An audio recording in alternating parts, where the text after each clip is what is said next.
She stood in my bedroom doorway, hair messy, eyes red from crying, drowning in one of my old flannel shirts.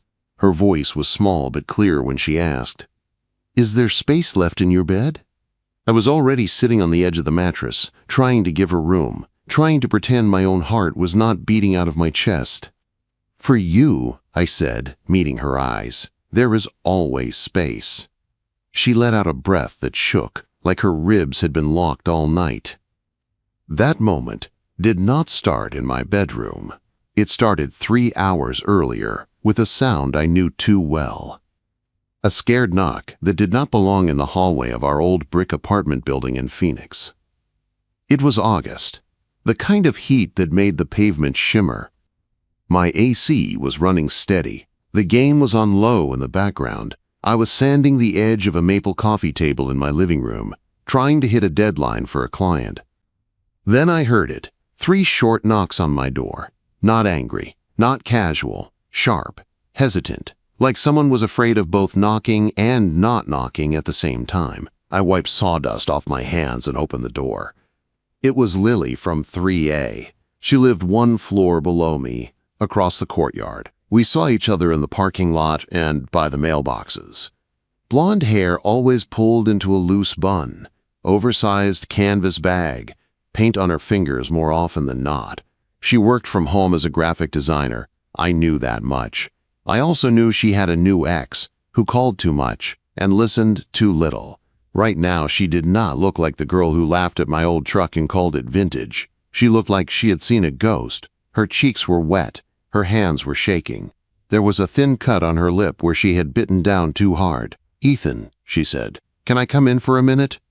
"Yeah," I said at once, stepping back. "Of course. Come in."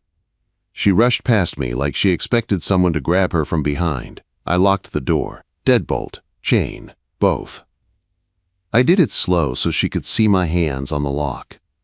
She watched me, eyes on the metal sliding into place. Only when it clicked did her shoulders drop half an inch. "What happened?" I asked. She wrapped her arms around herself, like she was trying to hold all the pieces in. "He came by," she said softly, "her ex. I did not need a name." "Did he touch you?" I asked, already feeling heat rise in my chest that had nothing to do with the weather. "No," she said, shaking her head. "Not this time. He just pounded on my door and shouted. He kept saying the same thing, that I ruined his life, that nobody else will ever know me the way he does, that I belong with him." Same script, different night. She tried to smile and failed. "I called the non-emergency line," she added. "Again, they said they would make a note." Again. Her voice cracked on that last word. I had heard some of it from my window. I had heard a man's voice in the courtyard. I had heard the shuffle of feet, the scrape of tires when a car pulled away. I had not liked the sound of it, but I also knew you could not storm into a fight you did not understand. There was a line between being helpful and making things worse. Right now, that line felt thin as a string. "Did he get into your place?" I asked. She shook her head. "I did not open the door," she said, "but I can feel the walls when he hits it. I know the sound of his fist. My hand starts shaking before he even knocks. I can hear my own heartbeat. I can smell his cologne under the door. It feels like he is in the room even when he is not." She swallowed. "And after he leaves," she whispered, "I walk around and check every lock 12 times. I check the oven. I check the windows. Then I sit on my bed and stare at the door. I tell myself I am strong and independent, and I do not need anyone. But my body does not care. It acts like I am still in his house." She looked up at me with a small, helpless laugh. "I am so tired," she said. Something inside my chest twisted. I wanted to fix it the way I fixed loose hinges and crooked shelves. Tighten a screw, add a brace, measure twice, cut once. People did not work that way, but doors did. "Do you feel safe in your unit right now?" I asked.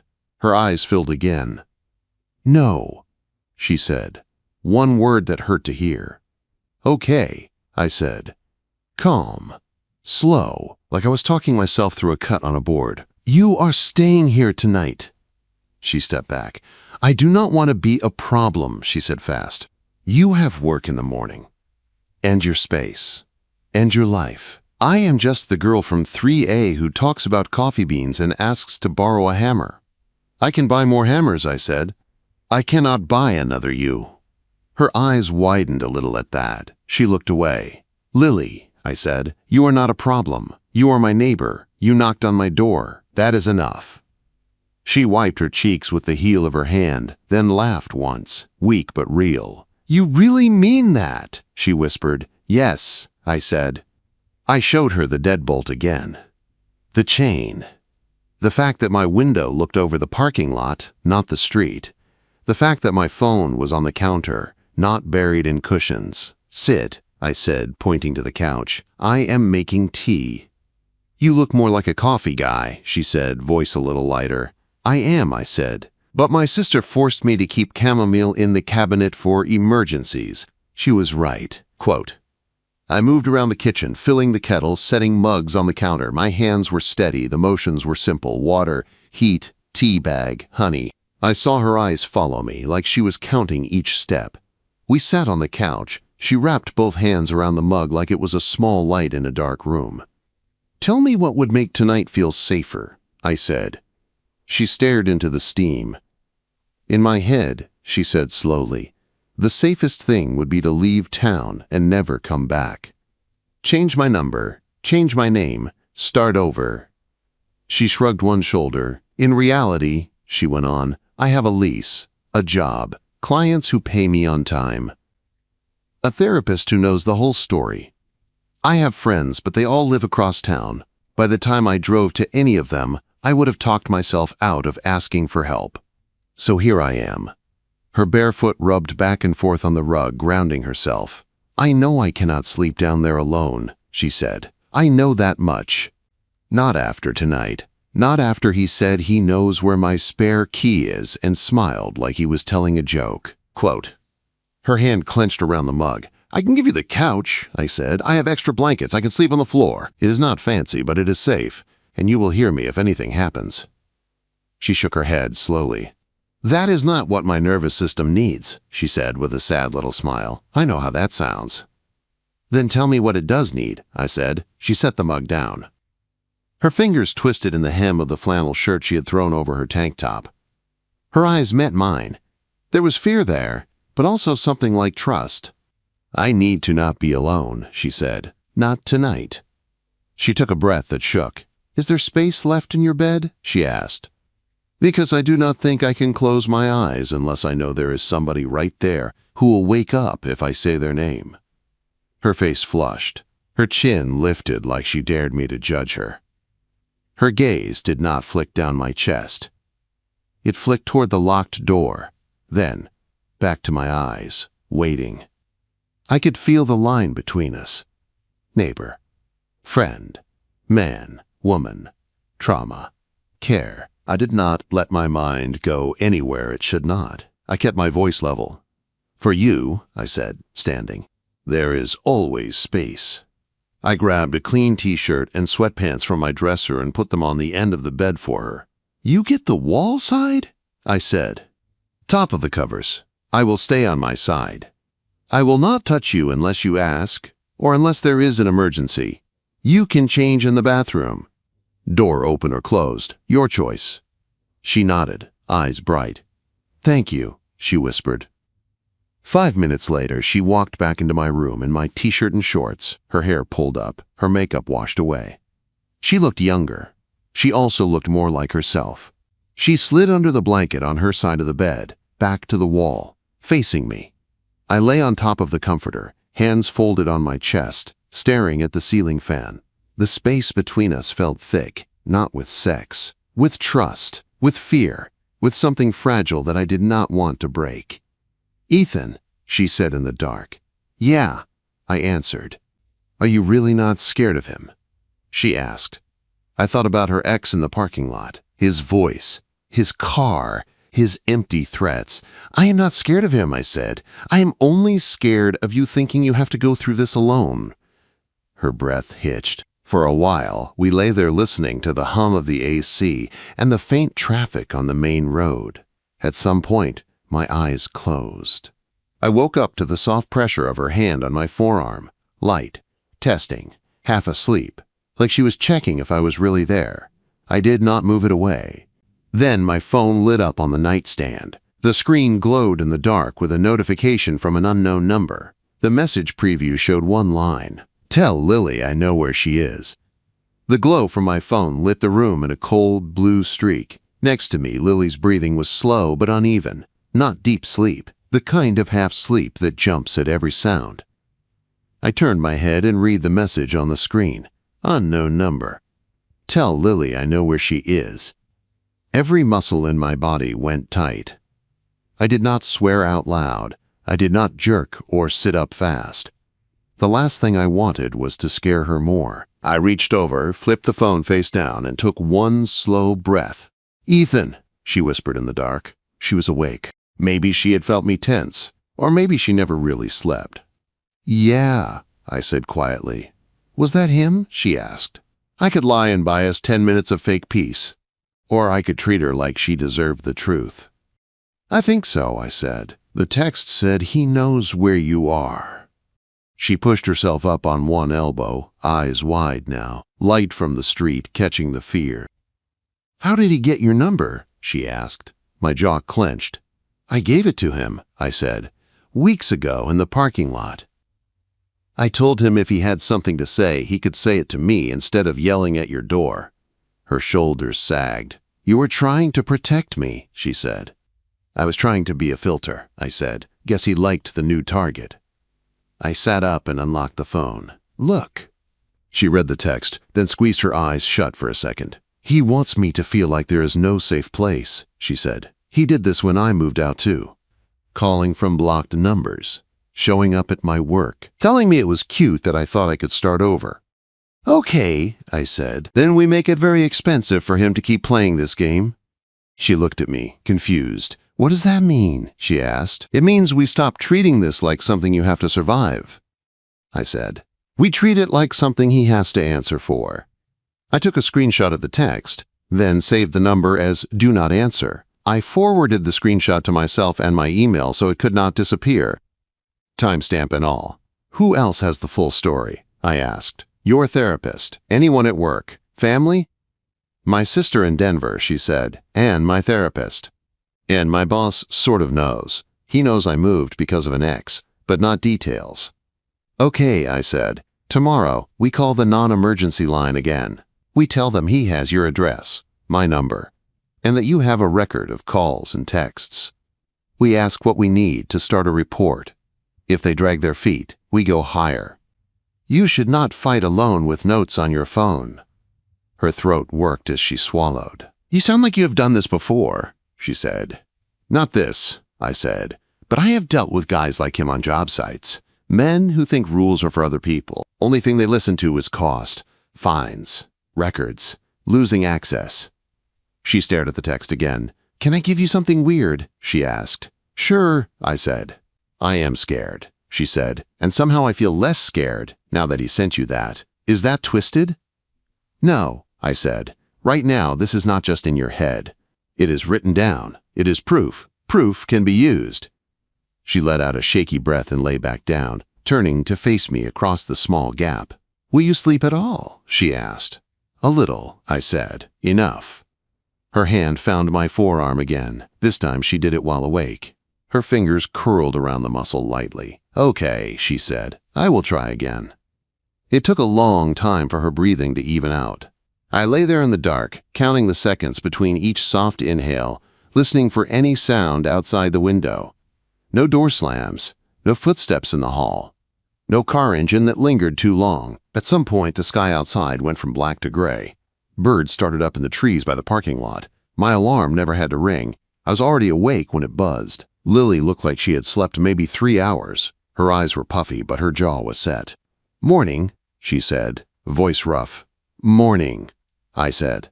"You want coffee or food first?" "Coffee," she said, then corrected herself. "Actually food. If I drink on an empty stomach, I will shake myself into orbit." I smiled. I have eggs and bread, I said. It will not be pretty, but it will count. At the small table, with the smell of toast and eggs filling the room, things almost felt normal. Her bare foot brushed the leg of my chair. She did not pull it back fast. It was just contact. Human. Real. After breakfast, she stood and stretched, then looked toward the door like it was a test. I need a shower, she said. I should go downstairs and change. The thought of her going back into that unit alone made something in my chest tighten. I will go with you, I said. We checked the hall. I look at your door. Make sure nothing has been messed with. She nodded at once, like she had been hoping I would offer. We walked down the stairs together. The hallway was quiet. No dents on her door, no marks by the frame. The little rug outside her place was crooked, but that could have been anything. She unlocked the door. The inside smelled like her shampoo and the faint acrid trace of fear from last night. Text me in 10 minutes, I said. If you do not, I am knocking. Bossy, she said, giving me a small, tired smile. Accurate, I said. She closed the door. I stood in the hallway and listened. Water turned on. Drawers opened and shut. No raised voices. No footsteps that did not belong. 11 minutes later, my phone buzzed.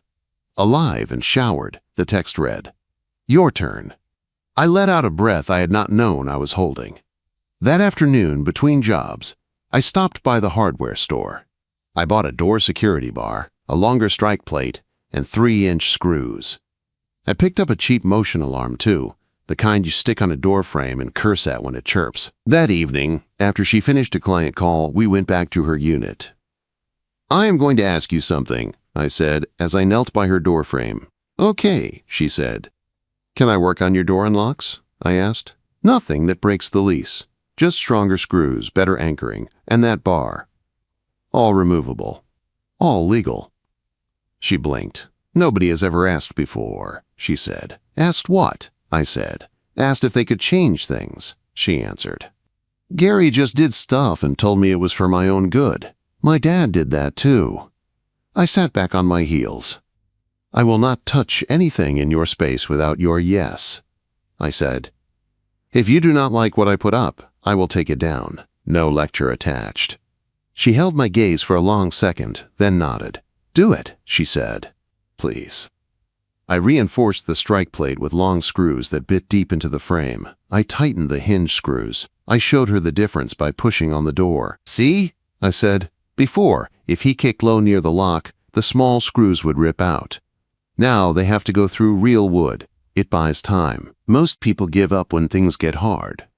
Not him, she said softly. Then we give you more time, I said. We set the security bar at night height. I stuck the motion alarm at the top, where it would beep when the door opened. I know it is ugly, I said. I like ugly if it keeps me alive, she said. We stood in the doorway for a moment, looking at the hall. What about you? She asked suddenly. He texted you. What if he shows up here instead? That is my problem, I said. She frowned. Wrong, she said. If he goes after you because of me, that is our problem. Something warm moved through my chest at that word. We are going to the station Monday, she said. Not the non-emergency line, the actual building. I want this on record. Good, I said. I will drive. That night, she knocked again around 9:30. She was in soft shorts and a big hoodie, hair damp from another shower. She held a small bag with a toothbrush and phone charger. Is the offer for space in your bed still on the table? She asked. For you, I said, stepping aside, there is always space. Quote. She smiled, small but real. Same rules, I said once we were in my room. You get the wall, top of the covers, no contact unless you ask. You can wake me up any time, no apology needed. She climbed in and pulled the blanket to her chin. Ethan, she said in the dark. Yeah, I said. If this becomes a thing, she said, like if I sleep here more often than I sleep in my own bed for a while, is that okay with you? I thought about my quiet life, my half-built projects, my empty evenings, the way her laugh made the room feel less tired. Yes, I said. I want you safe more than I want my routine. She was quiet for a moment. I will pay for half your coffee for the rest of your life, she said. That is a dangerous promise, I said. She laughed into the pillow. The sound was softer than her scared laugh, but it was there. We drifted off. It was almost 3 in the morning when the first loud bang hit her door downstairs. I woke up in one breath, heart slamming, before the bang came again. He was back. The third bang shook the ceiling. It came from directly under my bedroom, hard enough that the frame vibrated. A second later, the muffled shout followed, the sound pushing up through the floor. "Lily, open the door!" Her whole body jolted beside me. She sat straight up, eyes huge in the dark, hand clamping on my forearm. "That is him," she whispered. I was already moving. "Do not get up," I said. "Stay here." Another blow hit her door. The sound was ugly. Fist or foot, I could not tell, but it was full force. "Lily," he yelled again. "I know you are in there." She was shaking now. I could feel it through the mattress. "Ethan," she said, her voice thin. "He will not stop. He never stops." I grabbed my phone and crossed the room in 3 strides. I hit record on the camera and pointed it at the floor so it would catch the sound, the time, the shouting. Then I dialed 911. The dispatcher answered on the second ring. Calm, practiced. 911, what is your emergency? "This is Ethan Cole," I said, keeping my voice level. "I live at Ridgeview Apartments, Building C, Unit 5C in Phoenix. My downstairs neighbor has an ex-boyfriend at her door. He is pounding and yelling her name. She has a history of harassment from him, and we have threatening texts from earlier tonight. We need officers." The dispatcher asked for details, name, address, whether he had a weapon. I told her what I knew and what I did not. "He is downstairs at Unit 3A, I said. "We are upstairs in 5C. We are safe right now. Doors locked. We are not going down there." "Good," she said. "Stay where you are. Officers are on the way. Do not engage. If he tries to come up to your unit, call back immediately." Another bang shook the floor. Lily made a sound between a sob and a curse. "I am not opening," she whispered, like she was reminding herself. "You are not," I said. "You are here. He is hitting an empty door." I hung up and moved back to the bed. She grabbed my t-shirt with both hands this time and pulled me to sit beside her. "Are they coming?" she asked. "Yes," I said. "They are on the way." We sat there in the dark, listening to him rage below us. The bangs turned into kicks. The kicks turned into insults. Then that old, familiar manipulation voice came out. "Lily, come on," he called. "You are being dramatic. I just want to talk. You owe me that." Her fingers dug into my arm. "I do not owe him anything," she said through clenched teeth. "No," I said. "You do not." The noise felt like it went on forever. In reality, it was probably 5 minutes. Then, faint through the floor, a different sound. A car door. Another. Voices. The sharp crackle of a radio. The pounding stopped. We both exhaled at the same time. I wanted to see, but I did not want to leave her alone. "Can I go to the window?" I asked. "Living room. It looks toward the lot. I will not go outside." She took a breath, then nodded. Her hands released my arm slowly. "Okay," she said. "Just stay inside." "I will," I promised. I moved to the front room and pulled the blinds back an inch. Down in the parking lot, I saw the blue and red lights reflecting off windshields. 2 patrol cars. An officer talking to a man by the stairs. Even from up here, I knew it was him. The same walk I had seen in the courtyard. Same backward baseball cap. Same restless, aggressive posture. He was talking fast, throwing his hands around like he was the victim. The officers listened, faces blank. One of them made notes. Another shone a flashlight up toward the 3rd floor. I stepped back, out of sight. My phone buzzed. I answered. "Mr. Cole," the dispatcher said. "Officers are on scene. They may need to speak with your neighbor later. For now, please remain in your unit." "Got it," I said. 10 minutes later, the voices outside grew quieter. A car engine started. Then, another. The red and blue lights faded. When I went back to the bedroom, Lily was sitting up in bed with her knees pulled to her chest, chin resting on them. Her eyes were fixed on the open doorway like she expected him to appear there. "They are gone," I said. "The officers talked to him. I do not know what they said yet. But he left." Quote, "She swallowed. They always tell him to go cool off, she said. They tell him to be respectful. They tell me I can file a report if I want. Then it starts again. Quote, "Tomorrow," I said, sitting on the edge of the bed, "we make sure it is not just a note on a screen. We go in person. We make them look at all of it at once." Her shoulders dropped a fraction. "Will you come with me?" she asked. "Yes," I said. "Try to sleep a little more. I will sit in the chair." "You do not have to," she said. "I know," I said. "I want to."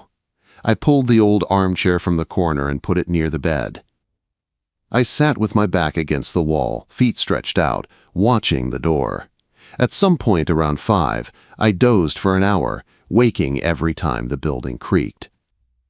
By 9, we were sitting in a plastic lobby at the police station. The air smelled like coffee, printer ink and nerves. People came and went with forms in their hands. A TV played news with the sound off. Lily sat next to me in jeans and a plain gray t-shirt. Her hair was in a low ponytail, no makeup. She looked small in the hard chair, but her back was straight. We waited. When they called her name, I stood to go with her. The officer at the door glanced at me. "He is with me," Lily said quickly. "He has evidence on his phone."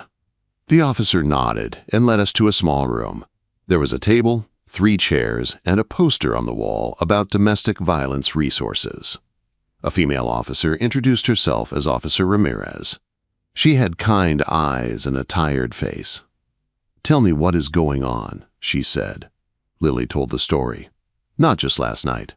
The move. The change of locks. The calls. The text I had received. The banging on her door. The other times she had called non-emergency. I watched her hands. They shook at first. Then, steadied as she kept talking. She did not minimize, she did not laugh it off, she just laid the facts out like bricks. I handed over my phone. Officer Ramirez watched the video I had taken of the banging and the later conversation in the parking lot. She took photos of the text. "This is good," the officer said. "Not good that it happened. Good that you have it saved." "So what can I do?" Lily asked. "You can start a formal report," the officer said, sliding a form across the table. "It will document the harassment. You can also file for an order of protection. Based on what I see here, I think a judge will at least grant a temporary one." "Will it stop him?" Lily asked. "It will not change who he is," the officer said honestly. "But it gives us more power to act if he comes near you again. It moves this from annoying X to Y, violating a court order. Cal." Lily took the pen. Her hand hovered over the page. Then she started to write. Watching her sign her name on that form felt bigger than any signature I had ever watched on a contract. It was like she was choosing herself. When we walked out into the bright sun, she blinked hard. "I feel like I ran a marathon sitting down," she said. "You did," I said. "You did the hard part." She slipped her sunglasses on. We stood on the sidewalk for a second, the heat wrapping around us. "You know what scares me?" she said. "Not just him. The idea that you are in this now, that he could decide to go after you because you did not stay out of it." "He already did," I said. "He texted me. He hit your door under my feet. He came into my world when he scared you." She looked at me sharply. "You could still step back," she said. "You could say you helped enough. You could say this is messy. Nobody would blame you." "I would," I said. She frowned. "Why does this matter so much to you?" she asked. "I could dodge." I could make a joke. I did neither. "Because I like you," I said simply. "Because for months I have watched you carry groceries up 3 flights of stairs and still hold the door for other people. Because I have heard you laugh with kids in the courtyard and then walk back into your place alone. Because I could tell you were trying to stay small to take up less space in the world, and I hated it." Her lips parted. "Ethan," she said softly. "I am not helping you because I want something back," I added. "I am helping you because that is what you do when you care about someone. You put your body between them and the hit." She looked away for a moment. When she turned back, her eyes were wet. "I do not know what I can give you," she said. "When my nervous system is a mess and I jump at loud noises. When I might have to move if this goes bad. I do not know how to promise anything right now."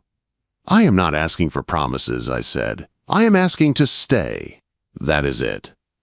She nodded once, like a knot inside her had loosened a notch. That night, she came up at 9 again, no bag this time. Just her and her phone and the way she leaned against my doorframe like it was the only thing holding her up. "I think my landlord is on his side," she said. "There is a note taped to my door about noise complaints. From last night, from me being scared." "Let me see," I said. We went down together. The note said she had violated quiet hours, that neighbors had reported domestic disputes from her unit. It gave a warning. "This is him trying to flip the story," I said. "Make you the problem. So he can push me out," she said, "so he never has to take responsibility." She laughed once, harsh. "I picked this place because it felt solid," she said. "Old brick.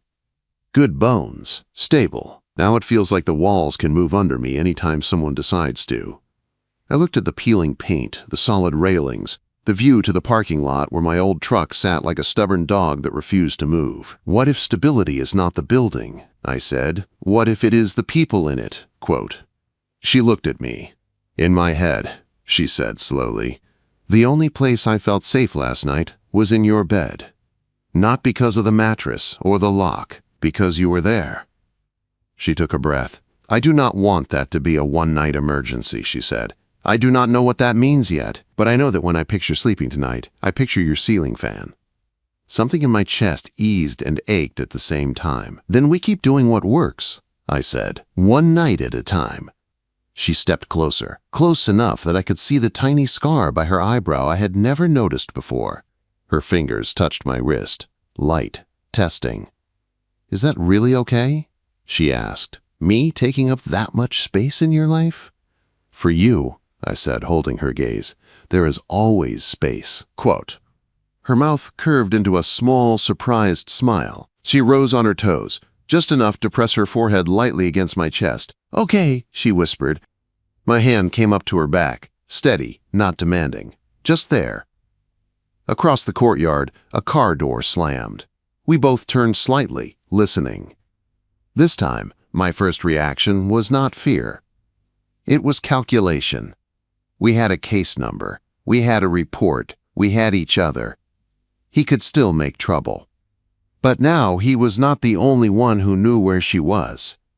The temporary order came in a plain envelope that did not match how big it felt. We stood in my kitchen, the AC humming, the smell of coffee in the air. Lily held the papers like they might bite. "What if this just makes him madder?" she asked. "He is already mad," I said. "The difference now is, if he comes near you, he is not just a jerk. He is breaking a court order." She traced the black print with her thumb. "It says he has to stay away from my job, my home, and from you," she said. "You are on here." "I gave them my name," I said. "I was the one who called. I sent the video." It made sense. Her eyes lifted to mine. "He did not ask to be on this paper," she said. "You chose it." "Yeah," I said. "I chose it." That night we fell into our new routine without talking about it. She knocked at 9. My bed saw 2 people again. Same positions, same rules, same space in the middle, where fear sat like another pillow. Only this time, when she reached for my arm in the dark, she did it with a small, soft sound, like relief instead of panic. A week went by. No banging on her door. No texts.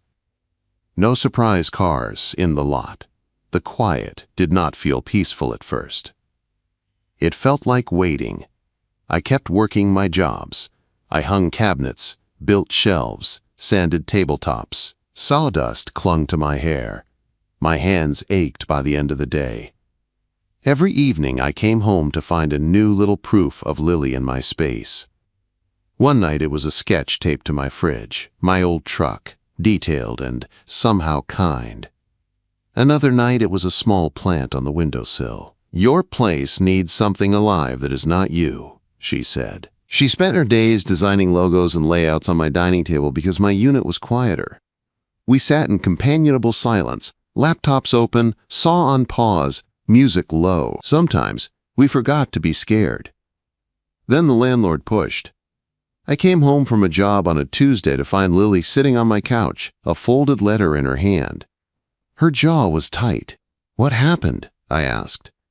She held up the paper. 30-day notice, she said. "They are not renewing my lease. No reason listed. Just, owner has chosen not to extend." Quote. I took the letter and read it. "It is legal," I said. "They can refuse to renew without cause. But after everything, it is a choice." "He wants me gone," she said, first through fear, now through paper. Her shoulders tensed. "I feel like my whole life is built on sand," she said. "Like every time I think I have a floor under me, someone pulls it up." I set the letter down on the table. "Then we find you a new floor," I said. "I cannot afford a bigger place alone," she said. "Not in a safer building, not with my student loans and everything else." Quote. "You will not be alone," I said. She looked at me like she was trying to read a blueprint behind my eyes. "Are you offering to move in with me?" she asked. I took a breath. "I am offering to move with you," I said, "to a place where he does not know the unit number, where the walls are ours, where the door is one we choose together. If you want that." She stared at me for a long moment. "What if I am a mess for a while?" she asked. "What if some nights I wake you up because I heard a car door? What if I cry when I smell his cologne on some stranger in the grocery aisle?" "Then that is what we deal with," I said. "One door slam, one smell, one night at a time. I do not need you to be easy. I just need you to be real." Her eyes filled, but she did not look away. "You really see this as a long haul?" she asked. "I did not put my name on that order as a hobby," I said. She laughed through a tear. "You talk about feelings like you talk about wood," she said. "Direct. No extra words." "Wood does not like lies," I said. "Neither do you." She looked down at her hands. When she looked back up, something in her had settled. "Okay," she said, "then we look. Together." We spent the next 2 weeks touring apartments. Some were too clean in a way that felt fake. Some smelled like cigarettes. One had the perfect light and a sink that leaked when I tapped it. Lily let me test locks and peer at breaker boxes. I let her stand in the middle of rooms with her eyes closed to see if she could breathe there. The one we chose was on the second floor of a small building in a quieter part of town. The door was solid. The windows faced trees instead of parking lots. The rent was a stretch, but with both our incomes, it worked. The day we signed the lease, the office smelled like fresh paint and copier ink. The manager handed us each a pen. I watched Lily write her name on the line that said tenant. Then she slid the paper to me. Under my name, in smaller print, the form had a second blank. "County tenant," it said. I wrote my name slowly. ETHANCOLE. When we walked outside, Lily stood on the walkway and looked up at the new building. "My ex used to tell me I was lucky he took care of everything," she said. "He said I could not handle life alone." She looked at the paper in her hand. "I am not alone," she said. "But this time, nobody is taking this choice away from me. Not him, not even you." "Good," I said. "This does not mean we have to rush anything," she added. "We can take it slow. We can be whatever we are ready to be. But I want you there. In the space. In the life." My chest felt tight and full at the same time. "I want that too," I said. 3 weeks later, boxes filled my old place. My truck made more trips than it had in years. On the last night in my Phoenix apartment, before we turned in the keys, Lily stood in my bedroom doorway, looking at the empty bed frame I had built. "That first night," she said softly, "when I asked if there was space, I felt like I was asking to be forgiven for existing." "You were asking not to be alone," I said. "That is different." She walked across the room, stopped in front of me, and reached up with both hands. "This time," she said, "I am not asking out of panic. I am asking because I want you there." Her palms rested on my chest. I could feel the fast, steady beat of my own heart under her hands. "Is there still space in your bed?" she asked. "In your new one? In our new one?" For the first time she said, "our," without flinching. I smiled, slow and sure. "For you," I said, leaning in, "there is always space." She kissed me then, not a desperate kiss, not a please save me kiss, a clear, chosen one. Her fingers curled into my shirt. My hand found the back of her neck, gentle, guiding, not controlling. When we broke apart, our foreheads rested together. "We should go," she said, whispering. "We have a new place to set up." Our new apartment felt like possibility and paint fumes. The first night there, we set the bed frame up together. I bolted the corners while she held the headboard. We put the mattress down. We argued about which side the lamp should go on and laughed at how serious we sounded. When it was finally done, we stood at the foot of the bed and just looked at it. "No old fights soaked into the walls," she said. "No memories of doors slamming. Just fresh air." "And a lock we chose," I said. We brushed our teeth side by side in a small bathroom, bumping elbows, grinning like idiots in the mirror. In the dark, she climbed into the bed and slid to the wall side out of habit. I lay down next to her and felt the new weight of us in the mattress. "Ethan," she said. "Yeah," I answered. "I am happy," she said. The words sounded almost strange in her mouth, like she was trying them on. I reached for her hand. It met mine halfway without hesitation. "You earned it," I said. She moved closer until her head rested on my shoulder, her body fitting along mine like she had finally stopped trying to take up less space. I listened to her breathing slow, not from fear this time, but from peace. In the quiet, I thought about doors and locks and beds and the way people heal. I had not rescued her. She had not rescued me. We had just given each other room. Room to be scared, room to stand up, room to sign our own names. Space. In a bed, in an apartment, in a life. And for her, there would always be enough.